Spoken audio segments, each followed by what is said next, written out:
Ղախարյան հանուն Վրաստանի կուսակցությունը դադարեցնում է բոյկոտը եւ մտնում խորհրդարան։ Գյորգի Շարաշիձեի խոսքով օրենսդրի մարմնի եւ քաղաքային խորհուրդների ամբիոնները չօգտագործելը ոչ միայն սխալմունք է, այլ նաեւ երկրի եւ ժողովրդի դեմ ուղղված հանցագործություն։ Վերոնշյալ որոշման պատճառով Ղախարյայի թիմը կրկին դարձել է քննադատության առարկա։ Խորհրդարանի խոսնակը այս քայլը անվանել է դավաճանություն, տրամաբանական ավարտ։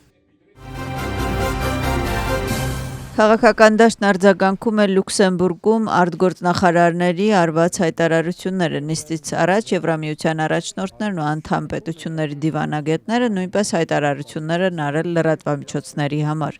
Ընդլայնման հարցերով Եվրահանձնակատար Մարտա Կոսման նշել է, որ Վրաստանում տեղի ունեցող իրադարձությունները մտահոգիչ են։ Նա կոչ է արել Վրաստանի կառավարությանը լսել ժողովրդին, խոսել քաղաքացիական հասարակության հետ եւ հետեւել նրանց Եվրոպայի մաս դառնալու ցանկությանը։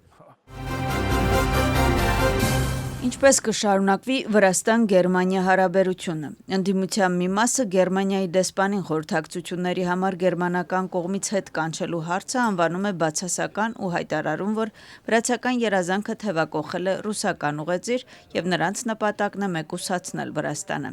Իսկ իշխող կուսակցությունը հույս է հայտնում, որ Վրաստանի եւ Գերմանիայի միջև երկարատև հարաբերությունները կպահպանվեն, սակայն նրանք նշում են, որ Վրաստանում Գերմանիայի դեսպանը խախտել է Վիեննայի կոնվենցիան եւ միջամտել երկրի ներքին գործերին։ Ի գիտություն Գերմանիան Վրաստանից հետ է կանչել իր դեսպանին խորհրդակցությունների նպատակով հետագա աշխատանքի շարունակման ձևը սահմանելու համար։ Ավելի վաղ սեպտեմբերի 24-ին Պետեր Ֆիշերը կանչվել էր արտաքին գործերի նախարարություն, իսկ հաջորդ օրը գերմանացի դիվանագետը հրավիրվել էր կառավարության շենք կառավարության աշխատակազմի ղեկավարի հետ խոսելու համար։ Վրացական երազանքը առաջիկա օրերին կդիմի սահմանադրական դատարան, ազգային շարժում եւ դրա հետ կապված կուսակցությունները արգելելու պահանջով։ Ընդդիմությունը խստորեն քննադատում է ներկայացված հայցը, նշելով, որ այս ձևը, որով վրացական երազանքը հանրության առաջարկել է արգելել քաղաքական կուսակցությունները, անհամատեղելի է ժողովրդավարական չափանիշների հետ։ Իսկ իշխող թիմից նշում են, որ վրացական հասարակությունը երկար ժամանակ է սպասել այդ որոշմանը։ Մեծամասնության անդամները հայցը պատրաստել են քննչական հանձնաժողովի եզրակացության հիման վրա։ Վրացական երազանքի տվյալներով որակարգում կլինի այն բոլոր քաղաքական սուբյեկտների ներկայության կամ բացակայության հարցը, որոնք դեմ կգնան սահմանադրական կարգին եւ երկրի ազգային շահերին։ Ռուսթավելի պողոտայում ակցիայի ժամանակ օրենքը խախտելու մեղադրանքով ձերբակալվել է եւս 4 անձ, նրանց թվում է Ֆորմուլայի լրագրողը Քեթա Ցիցկիշվիլին։ Ֆորմուլայի տվյալներով նրանք իբր ձերբակալվել են ճանապարհը փակելու համար։ Ինքը Քեթա Ցիցկիշվիլին իր Facebook-յան էջում գրառում է. «Ինձ մոտ էլ եկան միլիցիաները, նրանք կարծում են, որ կամ ես կվախենամ, կամ իմ ընտանիքի անդամները, կամ էլ իմ ընկերները։ Վերջում մենք կհաղթենք ռուսներ», գրել է Քեթա Ցիցկիշվիլին սոցիալական ցանցում։ Ընթանում է կոռուպցիայի դեմ մեղադրվող էկոնոմիկայի նախկին փոխնախարարի դատավարությունը։ Դատավարության ժամանակ հարցաքննվել է տնտեսության նախարարության նախկին աշխատակիցը Ջումբեր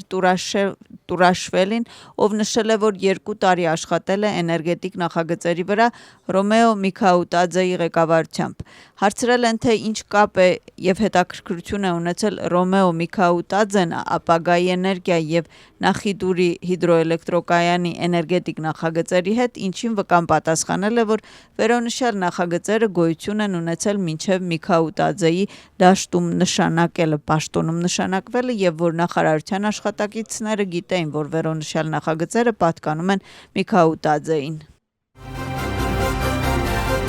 2007 թվականի նոյեմբերի 7-ին ԻՄԵԴ-ի հեռուստաընկերությունում տեղի ունեցած ներխուժման դեպքը եւ Միխայիլ Սաակաշվիլիի մեղադրանքի դրվագը։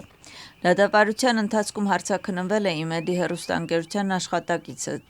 Թենգիզ Մեզուրնիշվիլին։ Նրա խոսքով ԻՄԵԴ-ին ակտիվորեն լուսաբանել է քննադատական թեմաներ, այդ թվում Գիրգվիլյանի հարցը եւ քննադատական համագրական քաղաքականությունը անընդունելի էր նախորդ կառավարության համար։ Մեզուրնիշվիլիի խոսքով նոյեմբերի 7-ի առավոտից Սիմեդին ուղիղ եթերում լուսաբանում էր բողոքի ցույցերը, իսկ հատուկ նշանակության ոստիկանությունը կոտրում էր Հիմեդի օպերատորների սարքավորումները։ Նա նաև խոսել է հատուկ նշանակության ոստիկանների հեռուստաընկերություն մուտք գործելու մանրամասների մասին։ Նա հիշել է, թե ինչպես նրանք գրոհեցին եթեր և ստիպեցին հեռուստաընկերության բոլոր աշխատակիցներին պառկել գետնին։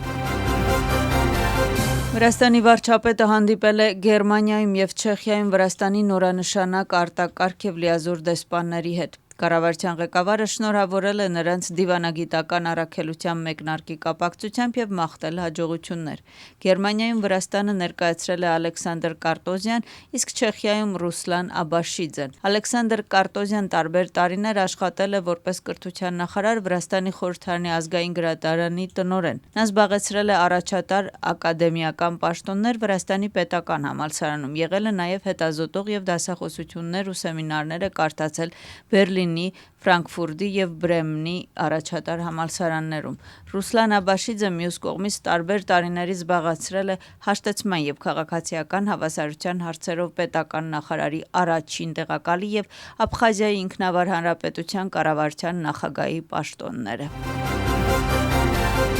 Վրաստանի և Իսրայելի միջև ստորագրվել է համագործակցության հուշագիր։ Փաստաթուղթը կստորագրվի Վրաստանի ներքին գործերի նախարար Գեգա Գելիայի այցի շրջանակներում։ Նպատակն է ընդլայնել Վրաստանի և Իսրայելի ներքին գործերի նախարարությունների, պետության ազգային անվտանգության միջև առկա ոստիկանական համագործակցությունը և փոխանակել աշխատանքային փորձ տարբեր ոլորտներում։ Երևանում Վրաստանի կրթության նախարարը Գիվի Միքանաձեն մասնակցում է միջազգային գիտելիքների ֆորումին։ Նախարարը միջոցառման մասնակիցներին ներկայացրել է վրացական կրթական համակարգի բարեփոխման նոր հայեցակարգը, որը մշակվել է Բարձրագույն կրթության բարեփոխումների համաժողովի կողմից։